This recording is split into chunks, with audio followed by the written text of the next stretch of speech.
Item number 8211. Containment class, KETER. Special containment procedures. Currently, the Foundation has 132 individuals around the world flagged and monitored as potential SCP-8211 victims. If a flagged potential victim is confirmed to be one, Foundation operatives are to contact them as soon as possible to inform them on their situation and provide them with guidance on how to safely answer SCP-8211's questions. Once a victim wakes up after answering SCP-8211's question, the results of the subsequently occurring series of events are to be logged and every individual involved must be administered Class B amnestics. Foundation web crawlers are to constantly monitor social media apps and news outlets for keywords indicative of SCP-8211 activity. For a list of approved safe answers which can be used during oniric encounters with SCP-8211, consult Document 8211-S. Description: SCP-8211 designates individual members of a disorganized group of intangible humanoid entities of unknown origin. Because of their incorporeal nature, instances of SCP-8211 are difficult to detect, making the approximate size of their total population obscure.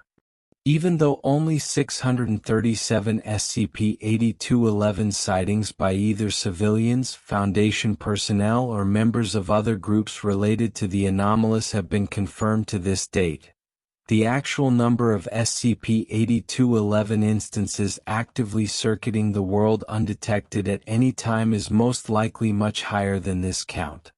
Once detected, SCP-8211 can be easily identified thanks to several characteristics shared by every instance encountered so far. The most noticeable characteristics of SCP-8211 are their unorthodox facial features. All SCP-8211 instances captured on camera or film to this date have either lacked facial features entirely or displayed heavily disfigured ones. SCP-8211 appear otherwise anatomically identical to non-anomalous humans. Humans are incapable of observing SCP-8211 with the naked eye. Instances of SCP-8211 can only be observed when captured on photographs or film.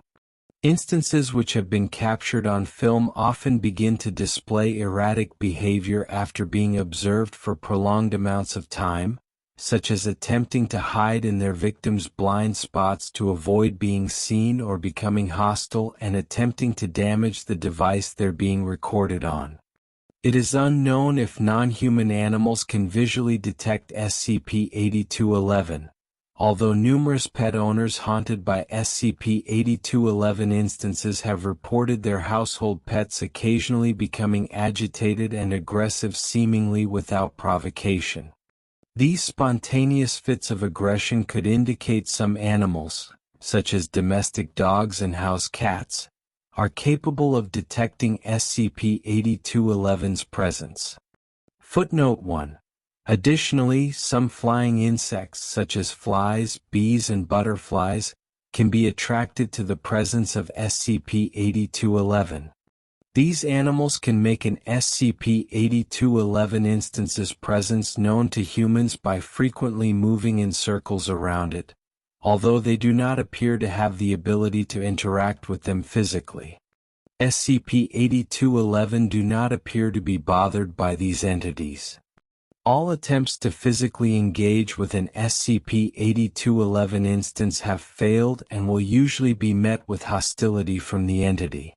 SCP-8211 on the other hand are able to physically interact with and manipulate their surroundings at will, although they will usually avoid doing this to not make their presence known. SCP-8211 are not predatory entities, although they will often stalk a single individual for an extended period of time and inflict psychological torture by disrupting their victims' sleep via oniric manifestations. Most SCP-8211 instances can remain undetected for years and will only manifest to their victims in recurring lucid dreams wherein they will demand answer for a specific inquiry. The only known way to ward off an instance of SCP-8211 is to provide an answer for this question, although doing so can have unpredictable and harmful results. Addendum 8211-1.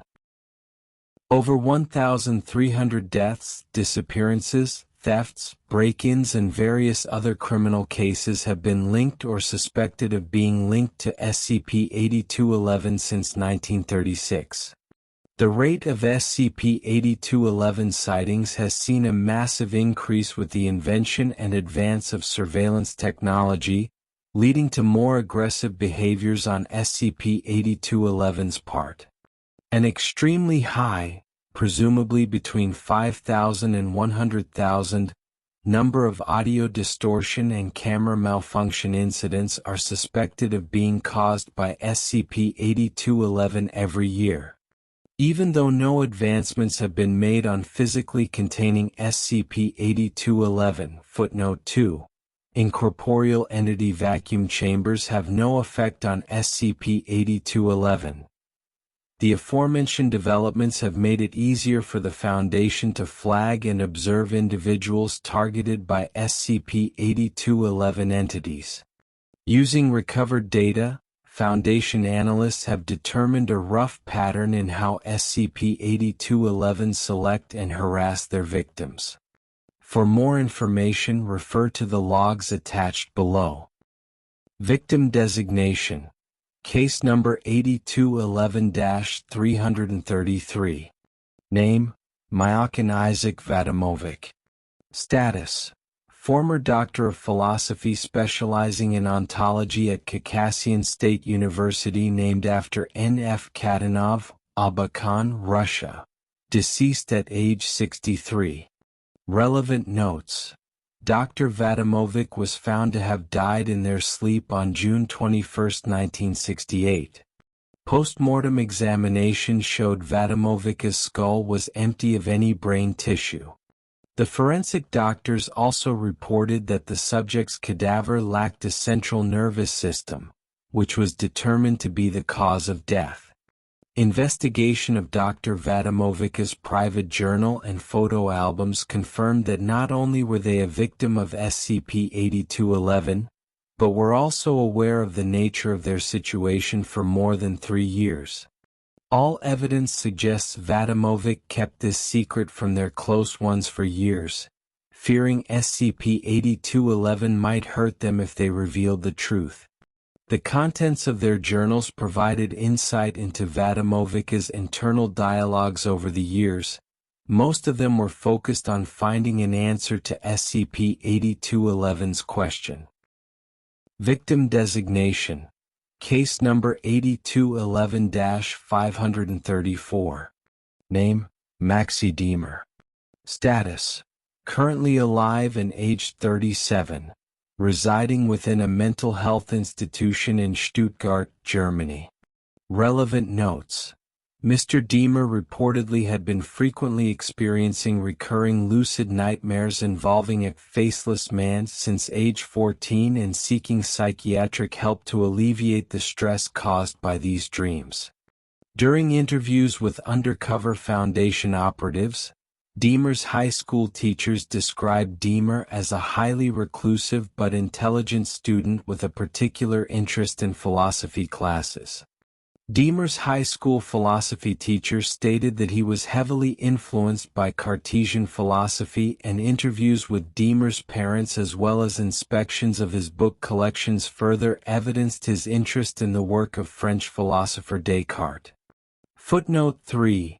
Editor's note: this data has been flagged as significant by the SCP-8211 Analytics Research Team. Any edit requests to remove it from official documentation on the basis of irrelevance will be denied. Mr. Deemer was diagnosed with clinical insanity caused by a previously undiagnosed neurological disorder in the aftermath of the events of October 11, 2002. On the morning of that day, Deemer woke up from his sleep and alarmed his parents, apparently distressed. Deemer's mother later recalled during an interview that Deemer was speaking with phrases that sounded like words but had no real meaning. All subsequent attempts to communicate with Deemer failed. Deemer refused to communicate through writing and did not appear to be able to decipher both spoken and written sentences. A Foundation-disseminated hoax propagated the rumor that Deemer's condition was caused by a brain injury which occurred in the womb. Victim designation: Case number 8211-535. Name: Dayananda Apandi. Status: an Indian Hindu mystic of mysterious origin who taught a small group of around 20 disciples and formed the monastic Apandi order in 2007, which doesn't exist today. Whether he's alive or deceased is entirely unknown. Relevant notes: between 2007 and 2010, Apandi supposedly led an indeterminate number of disciples who all believed he was a divine incarnation, avatar. Apandi's teachings were vastly different from orthodox Hindu philosophies. Even though there are no official records that support the existence of either Apandi himself or an underground religious order which adhered to his beliefs, one of his claimed former disciples became an attendee of the University of Mumbai in 2014 and provided literary evidence of the Apandi order's ideologies to one of his professors. A number of various literary works attributed to Apandi have been discovered since. Most of these contain references to faceless demons unlike any Sunyavadi known from the ancient scriptures, and incorporeal beings who seek to understand and be what we are. In their personal memoirs, one of his claimed former pupils wrote that Apandi's order was dissolved after he was found dead one morning with a hole located where his heart should have been, as if something had ripped it right through his chest and took it. The same scripture also claims that Apandi had finally found an answer to the question he was tired of being asked again and again, and with that, so had the spirits who haunted him. Victim designation: Case number 8211-536. Name: Bonnie Lawrence. Status: a female escort living in London, England, described by several peers and customers as a person who knows men better than anyone. Footnote 4, Editor's Note. This data has been flagged as significant by the SCP-8211 Analytics Research Team. Any edit request to remove it from official documentation on the basis of irrelevance will be denied. But otherwise not worthy of note. Currently alive and aged 32. Relevant notes: on the morning of January 1, 2015 at around 8 o'clock, Ms. Lawrence and a male customer of hers, an English man named Deacon George, woke up in the same motel room in London. Mr. George complained of a mild pain between his legs upon waking up and subsequently found that they had been castrated in their sleep despite the fact that no wounds had been inflicted upon their flesh. He later unsuccessfully sued Ms. Lawrence for assault. In court, Lawrence claimed she was visited by a grossly disfigured man during her sleep the night prior and asked a question. Upon answering this question, she immediately woke up next to Mr. George, oblivious to any events which may have transpired while they were both sleeping. All records of the court case were seized by the Foundation. Every person involved with this incident were amnesticized, and Mr. George has since resumed his life as a eunuch. A cover story which propagated the false claim that Mr. George was ambushed and violently assaulted by a mentally disturbed assailant shortly after exiting the motel during the early hours of January 1, 2015 was disseminated to explain his condition. Mr. George's memories were altered via amnestic treatment to validate this story. Deach 3123, who had been diagnosed with depressive psychosis, was framed and persecuted for physically assaulting and mutilating George. Ms. Lawrence has claimed to never have experienced similar dreams prior to this incident. Victim designation. Case number 8211-537. Name, date Maki. Status. A midwife formerly living in a rural residence in Kyoto, Japan, currently alive and aged 46. Relevant notes. See the interview log attached below. Addendum 8211-2. Interview excerpt from log 8211-436-A. Interviewer, Dr. Sunara. Interviewee, Mrs. Date Maki. The interview excerpt involves Dr. Sunara interviewing Mrs. Date Maki, who appears to be distressed and recovering from a traumatic incident involving supernatural entities known as Naprabo.